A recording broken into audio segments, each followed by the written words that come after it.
మహాశివరాత్రి వచ్చేసింది. ఒక్క నైట్ జాగారం చేశామో లేదో మా ముఖాలైతే మాడిపోయాయి. మీరే చూసేయండి. అయినా తప్పదులేండి, దేవుడి కోసమే కదా. జాతరలో ఏమైనా తీసుకోవడం పక్కన పెడితే జాతర మొత్తం తిరిగేసరికి దూల తీరిపోతుందన్నమాట. ఒకటే కాళ్ళ నొప్పులు. అండ్ అక్కడ ఏమేమి ఉన్నాయో ఆడడానికి ప్రతి ఒక్కటి ఆడేసాము. నిజంగా చాలా అంటే చాలా హ్యాపీగా అనిపించింది. ఈ రింగ్స్ ఉన్నాయి చూసారా, వెయ్యడమే, ఒక్కటి కూడా పడి చావదండి. ప్రతి ఇయర్ ఇంతే. మొత్తానికి ఇక్కడ చూసారా, జాయింట్ వీల్లు, బ్రేక్ డ్యాన్స్, ట్రైన్ అన్నీ ఉన్నాయన్నమాట. మా పిల్లలైతే ఒకదాని తర్వాత ఒకటి అన్నీ ఎక్కేశారు. మేము కూడా జాయింట్ వీల్ ఎక్కి చాలా అంటే చాలా ఎంజాయ్ చేసాము.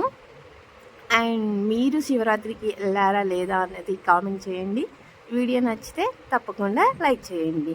శివరాత్రి ఎప్పుడో అయిపోయింది, వీడియో కొంచెం లేట్ అయ్యింది, ఏమనుకోకండి. వీడియో నచ్చితే మాత్రం తప్పకుండా లైక్ చేయండి. Thank you.